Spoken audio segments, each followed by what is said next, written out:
नमस्कार मित्रों, आज आपका स्वागत है मेरे YouTube चैनल पर। और मैं हूँ आपका पुराना दोस्त भवानी सिंह, जो आपके लिए एक और नई वीडियो लेकर आया हूँ। आज की वीडियो बहुत ही खास और बहुत ही मज़ेदार है, तो चलिए शुरू करते हैं। लेकिन उससे पहले सब मिलकर बोलिए, भगवान परशुराम की जय हो। जी हाँ, आज की वीडियो का टाइटल यही है, भगवान परशुराम के विषय में। तो चलिए शुरू करते हैं। आप सभी को पता है कि भगवान परशुराम एक अत्यंत ही क्रोधी ब्राह्मण थे और एक अत्यंत ही परम भक्त भी थे, जो भगवान शिव के परम भक्त थे। आप सभी को यह पता है कि भगवान परशुराम के क्रोध के कारण ही 21 बार इस धरा को क्षत्रिय विहीन होना पड़ा था। भगवान परशुराम और कोई नहीं बल्कि भगवान विष्णु के छठे अवतार थे। भगवान परशुराम माता रेणुका और ऋषि जमदग्नि के पुत्र थे। जी हाँ, वह पांचों भाइयों में सबसे छोटे थे। माना जाता है कि वह बाल्यकाल से ही शस्त्र विद्या और विद्या में अत्यंत ही निपुण थे, और यह भी कह सकते हैं कि वह अपने बाल्यकाल से ही बहुत ही क्रोधी स्वभाव के थे। भगवान परशुराम का वास्तविक नाम राम था।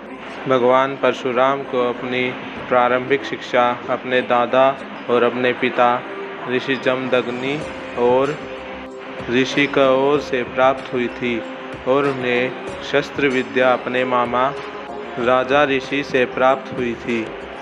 एक बार भगवान परशुराम शिव भगवान की तपस्या करने के लिए वन में चले गए, और वहाँ वह भगवान शिव का घोर तप करने लगे। तब भगवान शिव उनके तप से अत्यंत प्रसन्न हुए तथा उन्हें दर्शन दिए, और भगवान शिव ने उन्हें वर मांगने को कहा। तब परशुराम ने भगवान शिव से यह वर मांगा कि हे भोलेनाथ, आप मुझे शस्त्र विद्या में निपुण होने का वरदान दें, अर्थात आप मेरे गुरु बने और मुझे शस्त्र विद्या सिखाएं तथा मेरा मार्गदर्शन करें। आपसे शिक्षा प्राप्त करके मैं अत्यंत ही धन्य हो जाऊंगा। कृपया मुझे शिक्षा प्रदान करें। भगवान भोलेनाथ परशुराम के ऐसे वचन सुनकर उनसे अत्यंत ही प्रसन्न हुए तथा उनके गुरु बन गए और भगवान परशुराम को शिक्षा दी। तथा जब भगवान परशुराम की शिक्षा संपूर्ण हुई तो भोलेनाथ उनसे प्रसन्न हुए तथा उन्हें अपना शस्त्र दिया, जिसे परसा कहते हैं। परसा प्राप्त करने के बाद भगवान शिव ने भगवान परशुराम का नामकरण भी किया, और तब उसके पश्चात भगवान परशुराम का नाम परशुराम पड़ा। कहा जाता है कि जब भगवान परशुराम अपनी शिक्षा प्राप्त करके वापस आए तो एक घटना घटी, जिस कारण उन्हें आज्ञाकारी पुत्र भी कहा जाने लगा। कहा जाता है कि जब भगवान परशुराम भगवान शिव से शिक्षा प्राप्त करके वापस आए, उस समय भगवान परशुराम की माता रेणुका स्नान करने के लिए नदी में गई। वहाँ उन्होंने एक राजा के साथ बहुत सारी अप्सराओं को देखा, जो कि उस राजा के साथ पीड़ा कर रही थी। तब उस राजा को उन अप्सराओं के साथ क्रीड़ा करता देख माता रेणुका का मन भी प्रफुल्लित हो गया तथा वह भी अनेक विचार करने लगी कि क्यों ना मैं भी अपने स्वामी के साथ ऐसे ही जलाशय में क्रीड़ा करूं। किंतु वह आश्रम में जाने के लिए देरी करने लगी और उधर ही बैठकर उन सभी अप्सराओं तथा उस राजा को देखने लगी। जब माता रेणुका आश्रम वापस लौटी तो उनका चाल चलन बदला हुआ था तथा उनके मन में अभी भी वही दृश्य था।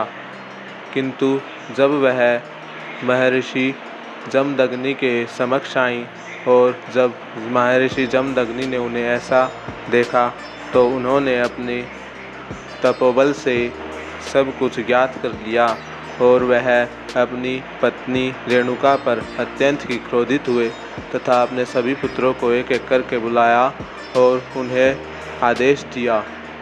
उन्होंने सबसे पहले अपने प्रथम पुत्र, फिर द्वितीय पुत्र, फिर तृतीय पुत्र और फिर चतुर्थ पुत्र को आदेश दिया, किंतु वह अपने माता के प्रेम में उनका शीश धड़ से अलग नहीं कर पाए।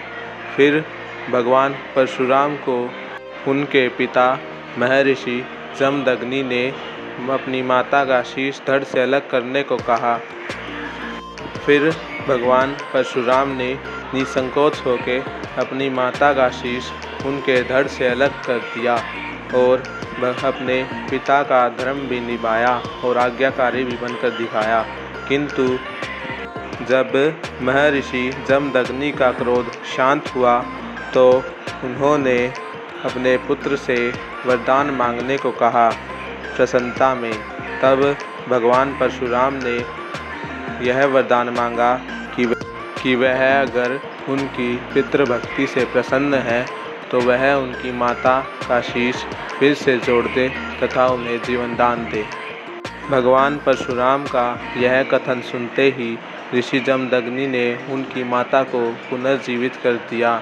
इस प्रकार हम कह सकते हैं कि भगवान परशुराम पितृभक्ति में भी सर्वोच्च पद पर थे। भगवान परशुराम ने द्वापर युग में कर्ण, द्रोणाचार्य और पितामह भीष्म को शिक्षा दी थी और कर्ण को उन्होंने अपना सर्वप्रथम शिष्य भी कहा था। माना जाता है कि भगवान परशुराम आज भी इस धरा पर जीवित हैं तथा इसी धरा पर वास कर रहे हैं और भगवान कल्कि का इंतज़ार कर रहे हैं ताकि वह धरा पर आए और इस कलयुग से धरा को मुक्त करवाए और उनकी भी मुक्ति का मार्ग खोल दे। अगर आपको मेरी ये वीडियो पसंद आती है तो इस वीडियो को लाइक कीजिए, बेल आइकन को प्रेस कीजिए, चैनल को सब्सक्राइब कीजिए और कमेंट सेशन में भगवान परशुराम की जय लिखना ना भूलिए और मुझे बताते रहिएगा ताकि मैं आपके लिए ऐसी ही रोचक वीडियो लाता रहूं। मैं हूं आपका पुराना दोस्त भवानी सिंह। धन्यवाद।